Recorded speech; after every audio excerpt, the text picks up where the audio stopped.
Hi കൂട്ടുകാരെ, പുതിയൊരു വീഡിയോയിലേക്ക് എല്ലാവർക്കും സ്വാഗതം.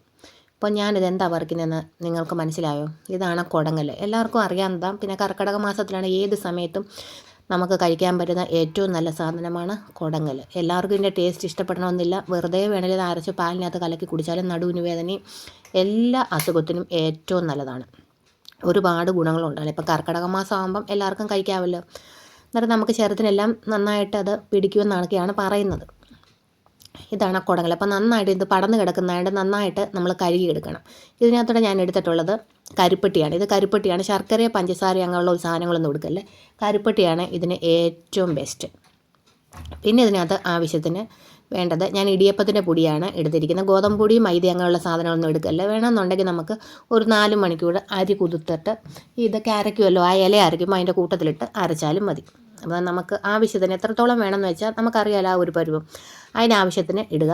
നന്നായിട്ട് കട്ടയൊന്നുമില്ല, നന്നായിട്ട് അരച്ചെടുക്കുക. ഞാൻ അതിനകത്ത് കുറച്ച് ഏലക്ക ഇട്ടിട്ടുണ്ടായിരുന്നു. ചുക്ക് വേണമെങ്കിലിടാം. ഇത് ഞാൻ കുറച്ച് ജീരകമാണ് ഇട്ടേക്കുന്നത്. നന്നായിട്ട് മഷി പോലെ അരച്ചെടുക്കുക. ഇത് വേണമെങ്കിൽ നമുക്ക് അരിച്ചിട്ട് എടുക്കുകയും ചെയ്യാം. അങ്ങനെ വേണമെങ്കിൽ നമുക്ക് ഇത് അപ്പം ഉണ്ടാക്കാം. ഇത് വേണമെന്നുണ്ടെങ്കിൽ നമുക്ക് നെയ്യപ്പം പോലൊക്കെ ഉണ്ടാക്കാം. എങ്ങനെയാണെങ്കിലും എണ്ണ കഴിക്കുന്നതിനെക്കാട്ടിലും നല്ലത് കിണ്ണത്തപ്പം പോലൊക്കെ കഴിക്കുന്നതാണ് ഏറ്റവും നല്ലത്. ഞാൻ അങ്ങനെയാണ് കഴിക്കുന്നത്. ഇത് ഏത് സമയത്ത് നമുക്ക് വേണമെങ്കിലും കഴിക്കാം. നടുവിന് വേദനയ്ക്കും എല്ലാം നല്ലതാണ്.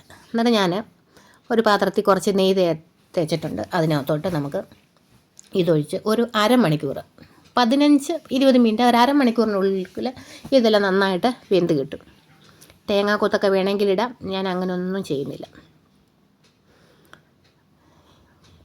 നമ്മുടെ കയ്യിലുണ്ടെന്നുണ്ടെങ്കിൽ കുറച്ച് എള്ളും കൂടെ ചേർക്കാം. എള്ള് അയൺ ഒക്കെ ഉള്ളത് അടങ്ങിയിട്ടുള്ളതിൽ, അപ്പോൾ അത് നല്ലതാണ്. ഉണ്ടെങ്കിൽ ചേർക്കാം, അല്ലെന്നുണ്ടെങ്കിൽ അല്ലാതെ തന്നെ അരച്ച് ചേർത്താലും ഏറ്റവും നല്ലതാണ്. അന്നേരം ഒരു അരമണിക്കൂർ വെയിറ്റ് ചെയ്യാം. അപ്പോൾ അതൊക്കെ അവിടെ നിന്ന് വേവട്ടെ, നമുക്ക് വെയിറ്റ് ചെയ്യാം.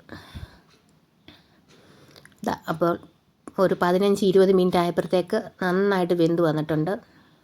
നല്ലൊരു ടേസ്റ്റാണ് കേട്ടോ. നമുക്ക് മധുരം എത്ര വേണമെങ്കിലും ഇടാം. അന്നേരം അതിൻ്റെ ഒരു പ്രത്യേക ഒരു ടേസ്റ്റാണ്. എല്ലാവർക്കും ഇഷ്ടപ്പെടണമെന്നില്ല. പിന്നെ ഗുണമുണ്ട് എന്ന് പറഞ്ഞ് നമ്മളങ്ങ് കഴിച്ചാൽ മതി.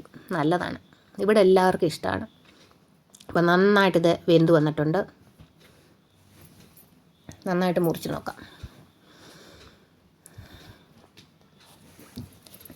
ഇതാ കണ്ടോ, നല്ല ഒരുപാട് സോഫ്റ്റ് എന്നൊന്നും പറയാൻ പറ്റത്തില്ല. അല്ലെന്നുണ്ടെങ്കിൽ നമ്മൾ രാവിലെ അരച്ച് വെച്ചിട്ട് ഒരു വൈകുന്നേരം ആകുമ്പോൾ എടുക്കുമ്പോൾ ഇച്ചിരി സോഫ്റ്റ് ആകും. അതിൻ്റെ ഒന്നും ആവശ്യമില്ല. അന്നേരം തന്നെ നമുക്ക് ചുട്ടെടുക്കാം. ഒത്തിരി കട്ടിയൊന്നുമില്ല കേട്ടോ. അത്യാവശ്യം സോഫ്റ്റാണ്, ടേസ്റ്റിയാണ്. നിങ്ങൾ ഒരു പ്രാവശ്യമെങ്കിലും ഉണ്ടാക്കി നോക്കണത്. ഒരുപാട് ഗുണങ്ങളുള്ളതാണ്. കുടങ്ങൽ ചമ്മന്തി അരയ്ക്കാൻ പറ്റും, പിന്നെ തോരൻ വെക്കും. അങ്ങനെ നമുക്ക് എങ്ങനെയാണോ കഴിക്കാം അതേപോലെയൊക്കെ എല്ലാം നമുക്ക് കഴിക്കാം. ഒരുപാട് ഗുണങ്ങളുള്ളതാണ്. അപ്പോൾ നിങ്ങൾക്ക് ഇതൊന്ന് ട്രൈ ചെയ്ത് നോക്കുക. കർക്കിടക മാസമല്ലേ. അന്നേരം നിങ്ങൾക്ക് ഇഷ്ടമായെങ്കിൽ ചാനലൊന്ന് സബ്സ്ക്രൈബ് ചെയ്യണേ. അപ്പോൾ അടുത്ത വീഡിയോ ആയിട്ട് വീണ്ടും കാണാം. Thank you so much.